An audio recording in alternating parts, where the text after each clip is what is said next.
Bon, mais bonjour tout le monde, bienvenue dans une nouvelle vidéo d'encore un projet. Aujourd'hui, j'ai la chance, dans l'événement Can-Am, d'essayer le nouveau F3 Spécial Édition 2025.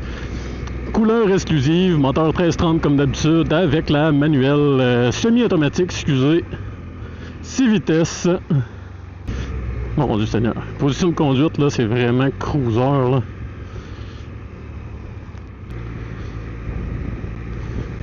Ça va être notre premier décollage. C'est sûr que malheureusement aujourd'hui on a un événement sous la pluie.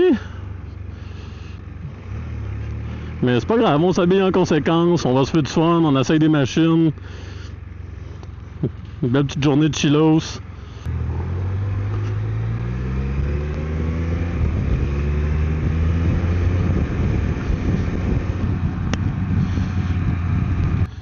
Fait que dans le fond, position de conduite, on est beaucoup plus...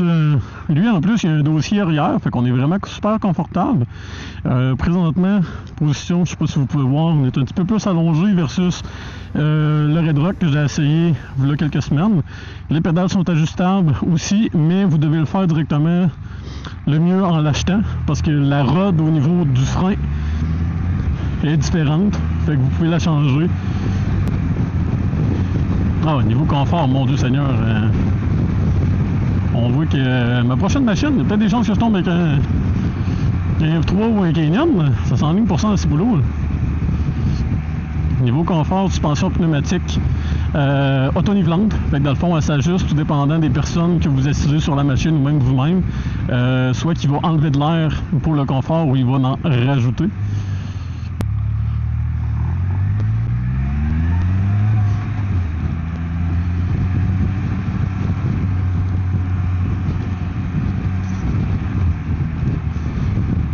Fait qu'on a une super machine entre les mains actuellement. Même s'il pleut, c'est toujours un plaisir de rouler en 3 roues comme ça. Surtout dans un événement Can-Am comme ça. Avec les gens, c'est super. On est chanceux au moins, il mouille, mais il y a un pare-brise en avant de la machine. Fait qu'au niveau confort, c'est vraiment génial. Pour moi, le steering, vous voyez qu'il est vraiment léger avec la machine. Il n'y a pas trop de louvoiement. Fait que c'est vraiment génial de ce côté-là aussi. Fait qu'on en profite. C'est sûr que le Special Edition, comme j'ai là, il est vraiment axé au niveau confort. Fait que c'est un sport touring, là. Fait que comme je vous dis, cruiser, puis un petit peu plus allongé. Au niveau rallonge de guidon, elle est beaucoup plus longue que les F3 standards aussi.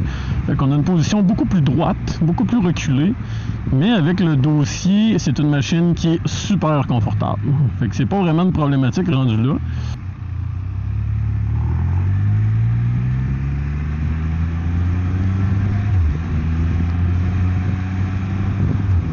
Toujours un bonheur de shifter ces vitesses-là, mon Dieu Seigneur.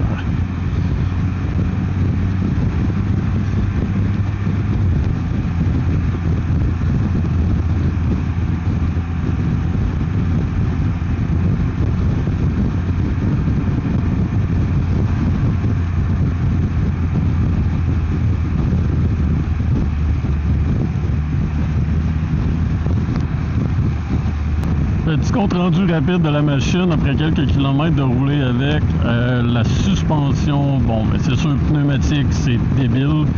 Tu pognes des trous avec, c'est vraiment auto-nivelant comme ils disent. Là, tu pognes des trous, c'est super confortable, c'est moelleux comme suspension.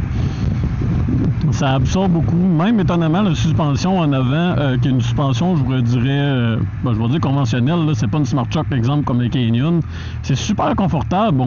Tu sais, les machines avec les power steering, t'as pas de guidonnage, t'as rien de ça avec la machine. Le guidon, il est long en plus, fait que t'as quand même une bonne force au niveau du power steering.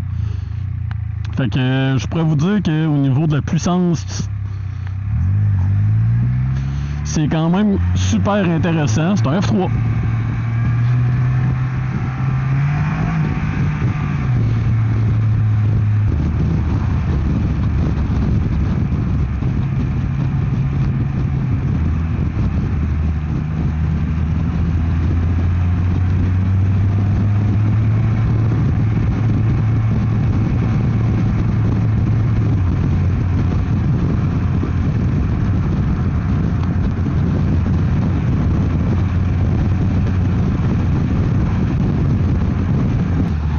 va y aller pour conclure la vidéo, l'essai du Can-Am Spyder F3 spéciale édition. C'est juste wow. Je pense qu'il n'y a pas de machine de Can-Am qui va me décevoir présentement au niveau de la... C'est sûr qu'à date je suis chanceux, là, j'essaye tous les modèles de top gamme de chaque catégorie. Fait que dans le fond là j'ai la spéciale édition, c'est vraiment le top dans les versions F3. C'est sûr que versus la F3, je te dirais Touring Limited, il n'y a pas une grosse différence à part la couleur, les bras du guidon qui est un petit peu plus long, le top case au niveau de la machine, c'est vraiment les seules grosses différences. La couleur des mags et couleur du véhicule si je ne l'ai pas dit. Fait que c'est vraiment la grosse différence qu'on a avec cette machine-là versus les autres. Mais sinon, au niveau comportement routier, les suspensions à air de chez Can-Am, ben, c'est super confortable. On sent même pas les trous dans l'asphalte, on sent même pas les rouliers, ça va super bien. Le steering, il est super aidant, même je vous dirais qu'il est plus agressif.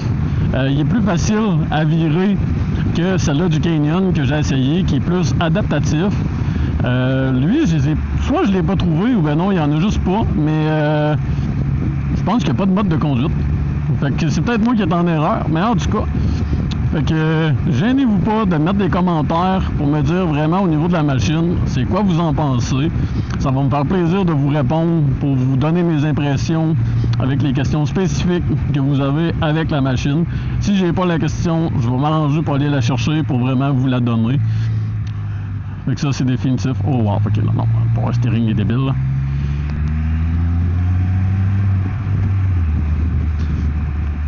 Sur ce, c'était Joël de Encore un projet. Gênez-vous pas, likez, partagez et gênez-vous pas surtout de mettre des commentaires comme je l'ai dit tout à l'heure. Ça va me faire plaisir de vous partager mes impressions sur d'autres machines durant l'année.